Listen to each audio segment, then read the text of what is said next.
कहियो बात पियानो जाइए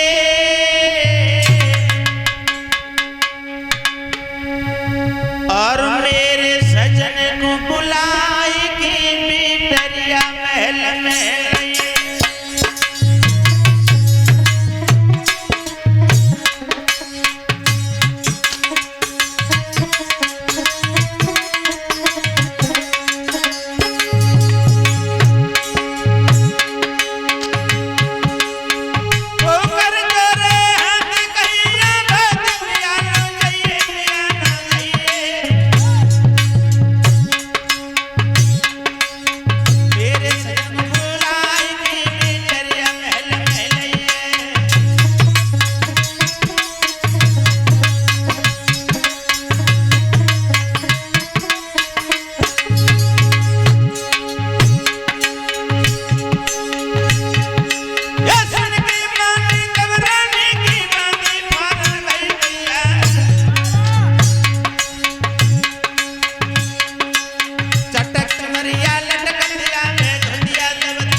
बांदी को पास में बुलाया, कहा कि बांदी, अरे हमारे स्वामी तो शासन में लगे रहते, उन्हें नहीं मालूम है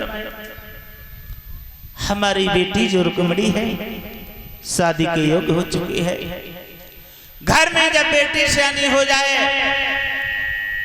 तो उसके पीले हाथ करना चाहिए, कुंवारी बेटी को देख करके कलंक लगता है। बांदी कहने लगी, महारानी जैसी आपकी आज्ञा मैं जा रही हूं। रानी की बात सुन के बांदी ने देर नहीं की, जहां महाराज भीष्म की सभा लगी है बांदी दौड़ करके पहुंची, कहने लगी, महाराज की जय हो। क्या हुआ बांदी? महाराज आपके लिए महारानी जी महलों में याद कर रही हैं, आपको बुलाया है। हमें बुलाया है? कोई बात नहीं है बांदी, तो आपके कहने के आधार पर मैं अतिशीघ्र अभी चलता हूं। बांदी से कहा कि तुम चलो। महाराज भीष्मक ने कचहरी को बर्खास्त किया, पुनः महलों के लिए प्रस्थान करते हैं। उनकी प्राण प्रिय रानी ने आते हुए स्वामी को देखा, आदर सम्मान किया और कहा, स्वामी आमद देखो पिया मंगन भोइया खुशी दिल चाई,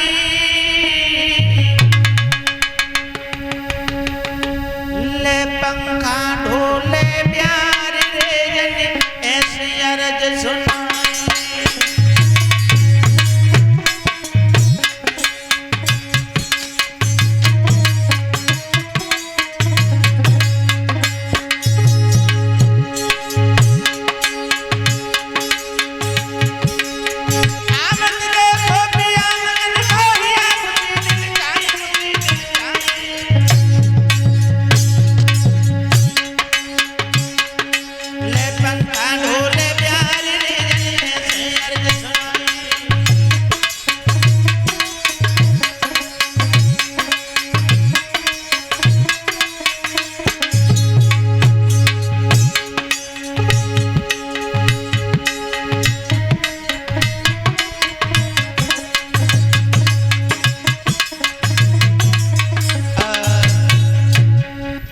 रानी ने कहा स्वामी आप तो शासन में लगे रहते हैं, आपको नहीं मालूम है कि आपकी जो बेटी रुक्मिणी है।